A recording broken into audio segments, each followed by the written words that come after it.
Hi, my name is Amadeo and I work as a researcher for FairFin. FairFin is a Belgian non-profit that strives for a financial system that's good for the planet and its people. Money that's invested today will determine the world of tomorrow. But what happens if that money is invested in things that harm our future? Each year, billions flow to polluting industries such as fossil fuels and plastics. FairFin digs deep into these numbers of our banks, and we speak out when investments are harmful. In this FairFin Plastic Podcast, I want to talk to you about the research we did with FairFin on the financing of plastic production. Because in order to stop the plastic flood, we need to take a look at the companies that make plastic and the money making it all possible from our banks. There's no place for these fossil fuel giants in circular economy that we will need as a planet, but also the one that the European Green Deal envisions, the one that the Flemish government wrote down, and it doesn't even fit within the own sustainable targets of the banks nor the petrochemical companies themselves. This episode is the last one and is a little bit special. Normally, I am the interviewer, but today I will be interviewed. Remember that I told you that I work for FairFin? Well, we research the financial system to strive for a green, sustainable future. This is a very important part of the plastic story that we're telling. So I'll answer the questions this time. Hey Amadeo, the seats are switched for this episode. You're sitting in the chair of the guest and I'm asking the questions. You work as a researcher for FairFin. Could you explain some more what you do and what FairFin does? Hi, so I'm Amadeo. We at FairFin, we've been working for 40 years for a sustainable and more honest financial system, where we try to take a look at the role of money in our society, and more precisely on the role of the banks in our society, on the way that their daily investments and their credits impact our future and impact the way that we want to develop our future. So we've been working on plastic pollution for about a year and a half. We did a first report on project 1 of INEOS in 2020. And then we did a report on FMCGs, which are fast-moving consumer goods, at the end of 2021. So we took a look at who's financing big single-use plastic users such as Coca-Cola, Danone, Unilever, these kind of companies. And then we noticed how banks are sort of forgetting about plastic pollution. All of these banks they all have big and long sustainability reports. They have policies on every topic you can imagine. But there was this strange blind spot regarding plastic pollution. So we wanted to tackle that and go into dialogue with banks, put pressure on them. So that's how we started at a new plastics research, namely where we tried to look at the financiers of plastic producers. So at the start of the plastic story. We've heard a lot about the impact of plastics, the idea of plastics, and the petrochemical industry in the previous episodes. So I'll do my best not to repeat anything, but you'll have to forgive me if anything slips in. What is the responsibility of the banks in new big plastic projects then? Well, it's quite simple in a way, because we are talking about massive investments, multiple billions of euros to invest in these petrochemical facilities, and they won't be able to build them without the active support of our banks. So that's why it's important to take a look at the money making it all possible. All of us have a bank account. You do, I do. Some of us might have a lot on our bank accounts, others might not have a lot. But one thing is consistent, and that's that the banks use this money to invest and reinvest and give credit. And we might not always agree with what they're doing. It might sometimes be on industries that we don't agree with. But we, as the customers, we should get a say in it, and we should put pressure on our banks to invest in the future. That's why it's important to take a look at the money making it all possible. Last episode, we talked about Project One, the plastic project that INEOS wants to build in the port of Antwerp. INEOS is now active all over the world, but they also started in the port of Antwerp in the 90s. How did they grow out to be so international?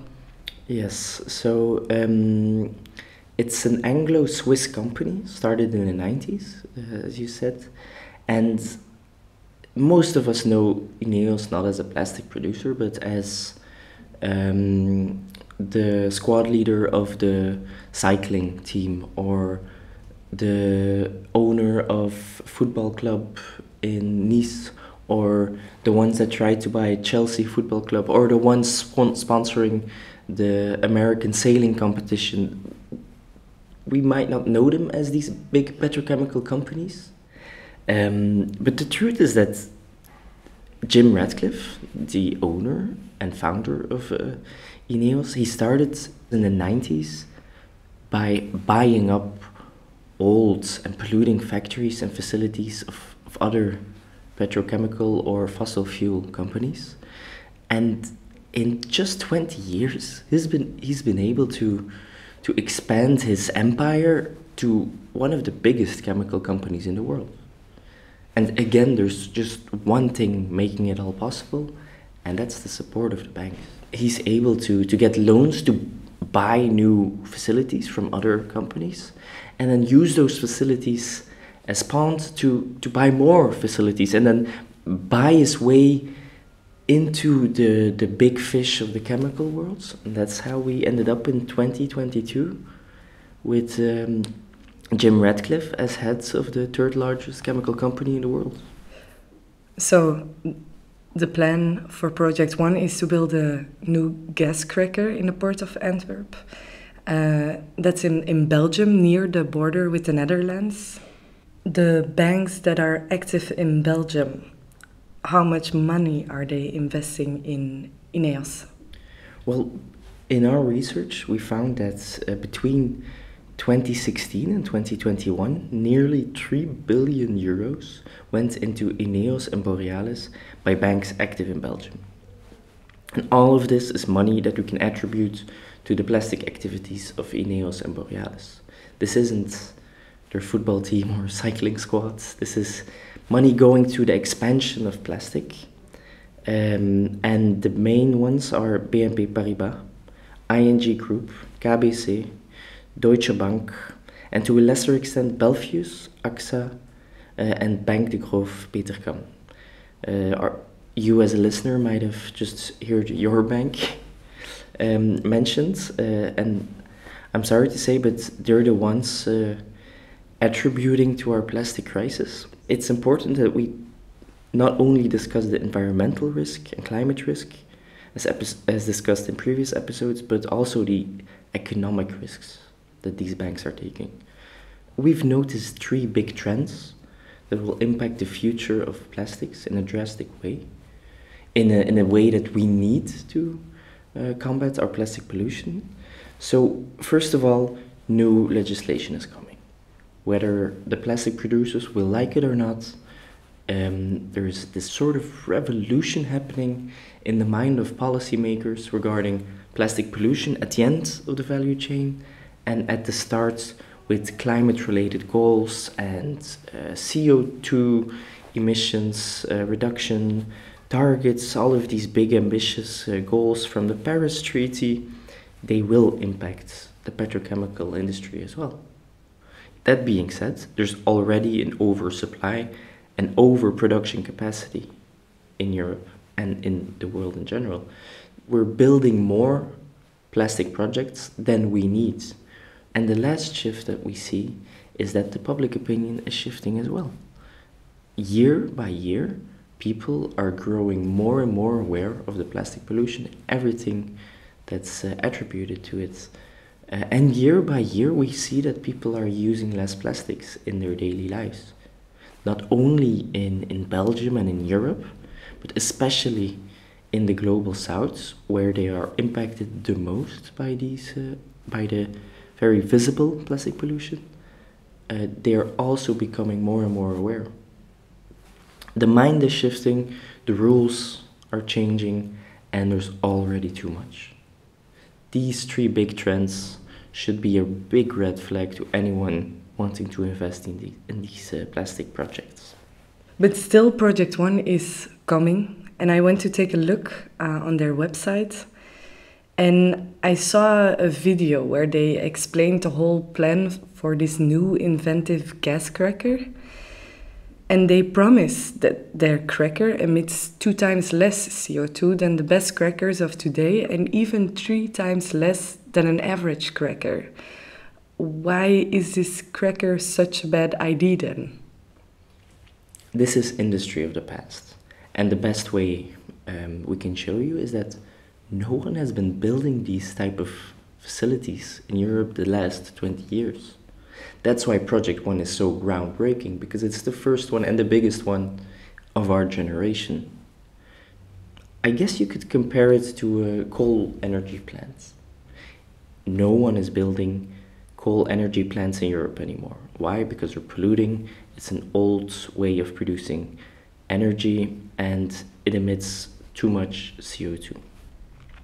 But if they would want to build one today, it would be a lot more modern, efficient than older coal power plants.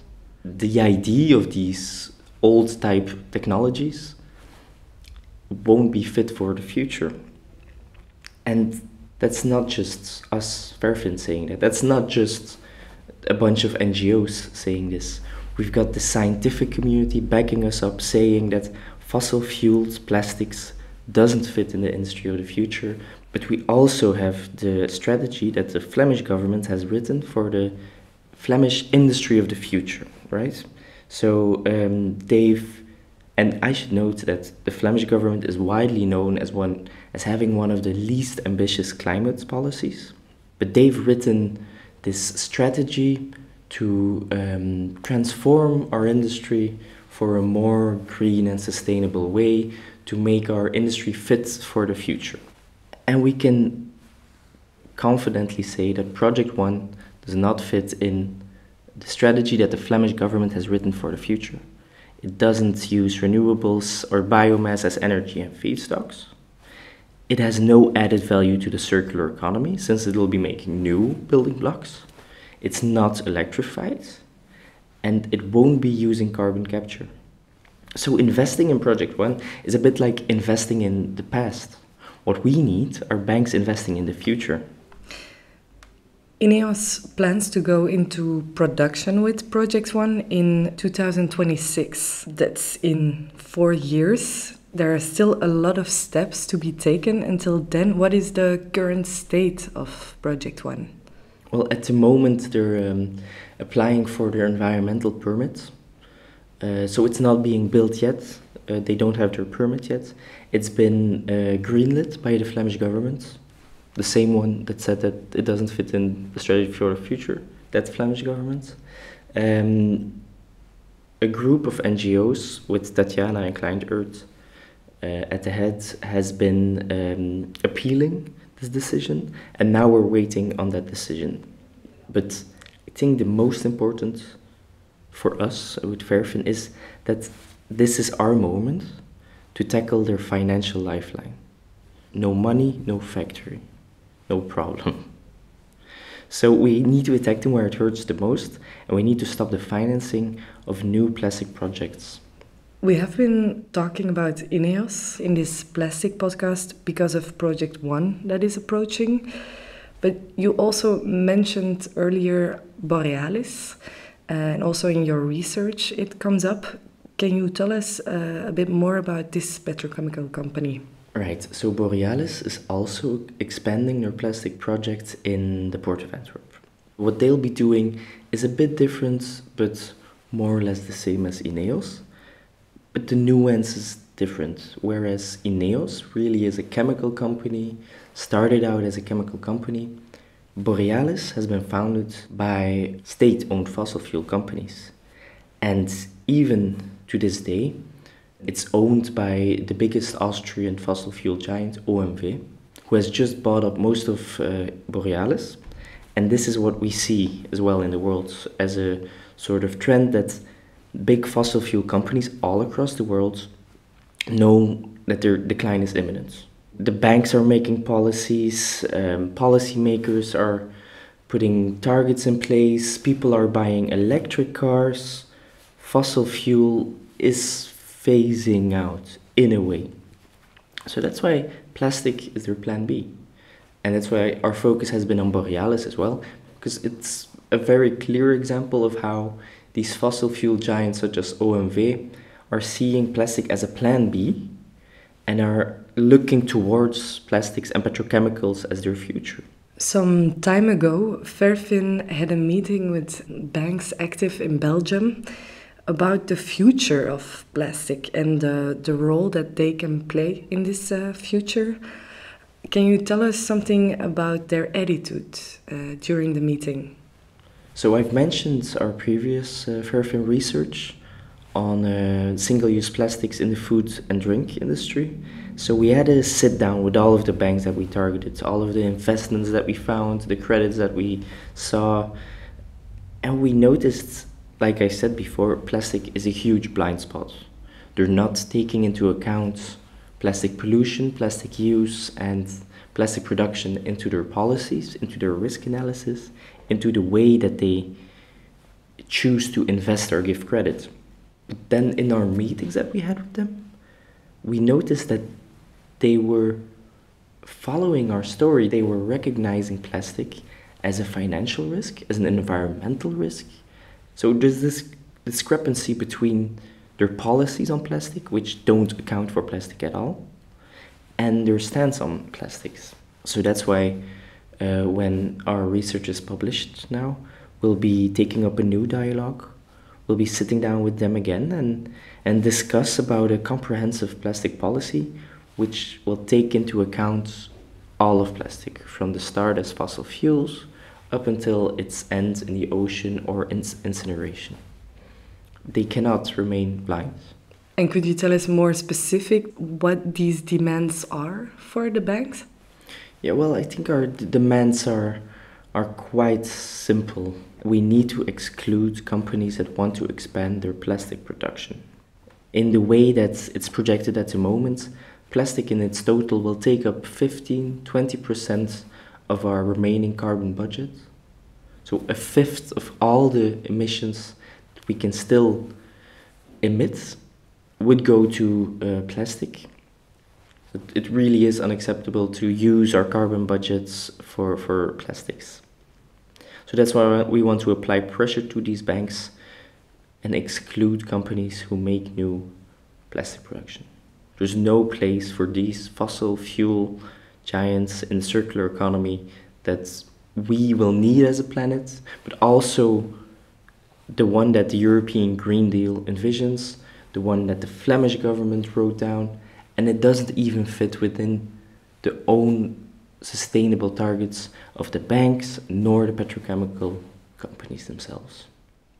Can we do something as an individual, me or the listener? What can we do? Absolutely. We've got our demands towards the banks. These are simple. We need to exclude companies who are expanding plastic production. But to get banks to move, we will also need public pressure. And that's where the listener comes in.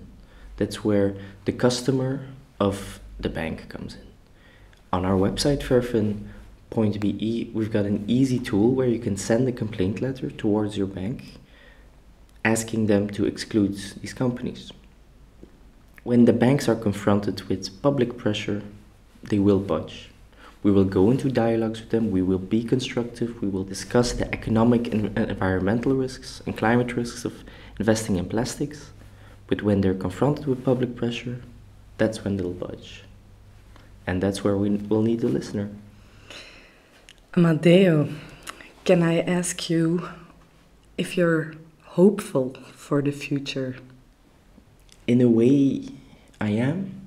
Since year after year, public opinion is shifting. It's going stronger into opposition to plastics.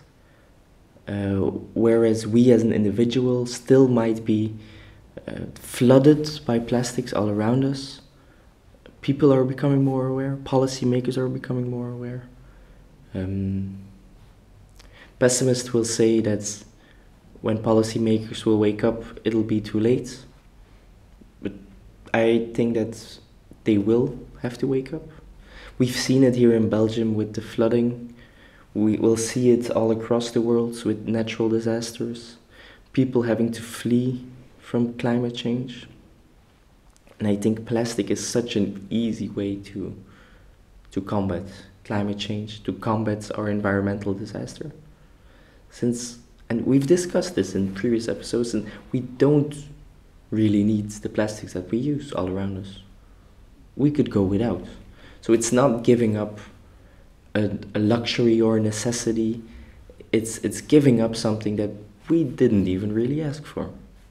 So that's why I'm hopeful that even though it's a blind spot in the Banks' policy, it's also a potential for a victory towards climate change. Because it'll be a lot harder and a lot more difficult to get rid of fossil fuels altogether, because we need transport in a way, we need to transition towards renewables, but that's a lot harder. Getting rid of plastics in a way might be easier. So we can still stop these new plastic projects, and we can still stop Project 1 if we take away the money making it possible. Okay. I'm very happy that I could ask you these questions. Thank you for this talk. Thank you. Plastic and plastic production are bad for the environment, the climate, and our health. That's why FairFin demands banks to stop investing in companies that are planning new plastic projects. Through our website www.fairfin.be, Belgian citizens can send complaints to their banks. Help us put pressure on them and send a complaint to your bank. This was the last episode of this podcast. Next up will be a bonus recap episode in Dutch about our research. Thank you for listening, and if you would like to know more about our research on plastic production, be sure to take a look at the whole report on our website www.fairfin.be. Thank you and goodbye.